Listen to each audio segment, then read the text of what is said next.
Okay, for those interested in helping on the I'm only in PDL version, I'm just in PDL, alright, program design language. In fact, actually I've not even got to PDL, I'm still brainstorming at the moment. Now what I've got here, and you've got to see some stuff on the back of it, I'm sorry, let me see if I can just stop that from happening. There we go, that's better. Right, what we've got here is north and south. Okay, the what looks like figure of eights here, the north and the south. The surmise is circular, looking a bit like that.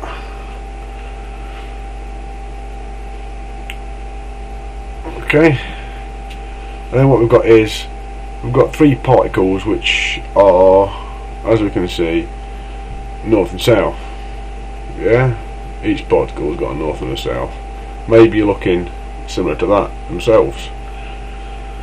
And as they enter into the singularity, or the centre of the magnet, whatever you want to call it, because they get that close, they can't stay together like that. So the centre magnet, or the centre particle, has to flip over.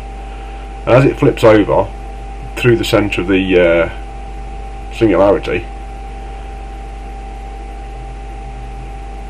it's now the opposite way around, and it shoots out quicker. We'll get through it. It shoots out quicker, and there we can see it's flipping over again as it shoots out, because it has to line back up again. And as it does that, it creates a drag or a draw or a pull on the two which are beside it. It doesn't matter how many numbers it is. I've just simplified it down to into three. Yeah, but what happens is on this one here, is it, because of its, it flipped over and then it got shot out, and the other two beside it have got velocity, and they've got enough for escape of velocity, but might get drawn back in. The one in the centre creates a little bit of draw or pull on them to allow them to escape, and they're the ones that will come around the inner bit. If you see, but they'll be the lower velocity ones, so they'll be on the smaller field lines. So you've got the slower ones will be on the smaller field lines, the faster ones will be on the outer field lines. Now, I don't know how many field lines a magnet has. I'm just wondering if all magnets have got the same amount of field lines. Maybe someone will tell me. Like I say, we've got the as it comes out, the centre one out of those three there exerts a draw on the other two, just a slight draw, which gives them enough to completely break free of the singularity being drawn back in again, because the black bits are north and the clear bits are south on them. So theoretically they should be drawn back in, but they've got enough velocity just to escape, and then they get even more because in the side here, when that one got shot out because of the fragment flip, the extra draw and the magnetic flux drawing out from in between them, as it flips back over again and draws,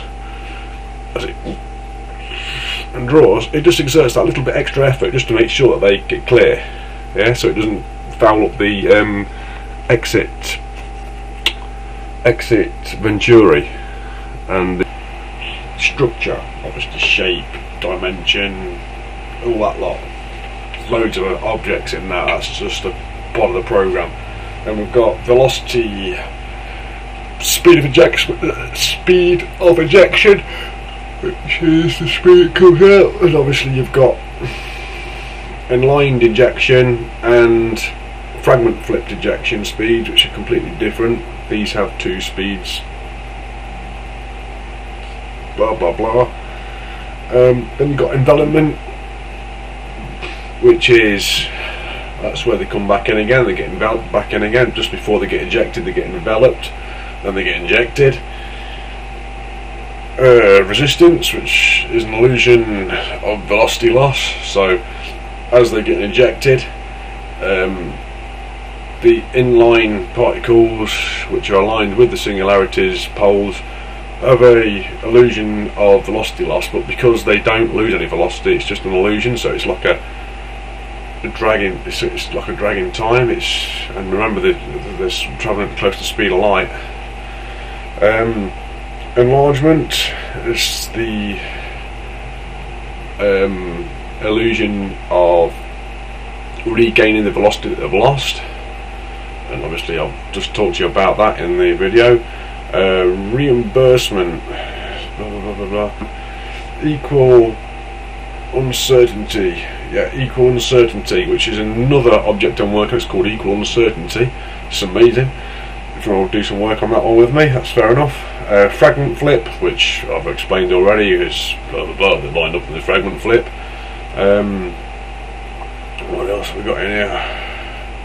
Convergence, which is another object I'm working on. Mass, obviously you need, what's call it, you think the mass, no, that's the number of ejaculations per second, of course we're in that, ejections per second.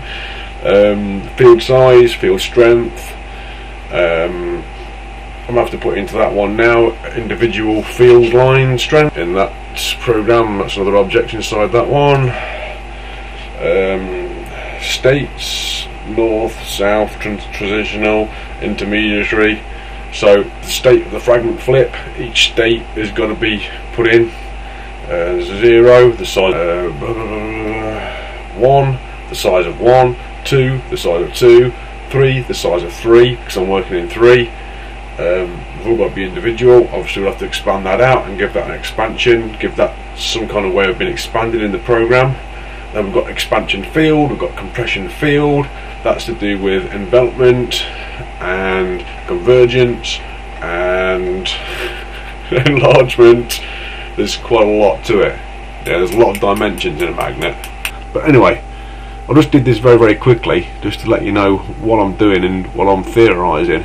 Now basically use a predefined formula which says this is a perfect curve, right, and that perfect curve will come back in and go back in again, yeah, and then you make a three-dimensional one out of that, yeah, and you've used a pre-described quadratic equation formula or something like that, yeah. This isn't going to use that. What I'm doing is I'm saying this is velocity, this amount of velocity is needed to escape from that. Then I'm going to describe in an object what pull is. So instead of saying, oh, there's a predefined line, go round it, I'm saying if you've got that amount of velocity, you'll go that far up, and then the pull will exert here, and that will pull, and blah blah blah blah blah blah blah, and back around. It's very very. I can't explain it in a 10-minute video. Yeah, but this is what I'm working on. It's extremely difficult. At the moment I'm in PDL design. If anybody wants to help me, then fair enough, help me. But that's how I imagine the magnet works, and gravity as well. Very very similar to each other. And if you want to help. If you want to call me an idiot, like, yeah, well, you're not helping calling me an idiot. You can say, oh yeah, magnets have a predetermined amount of field lines, or it's defined by the size and power. So if a magnet has so many blah blahs, it has so many field lines. Or every single magnet has exactly 16 field lines, or every single magnet has exactly 25 field lines, or every single magnet has exactly 227 field lines. Is there a predetermined amount, or is there a formula which says this amount of power from a magnet means it's got that amount of field lines? Yeah, you can help me there, because I'm going to go read it now anyway. Like, yeah, I'm going to try and find it. So help if you like.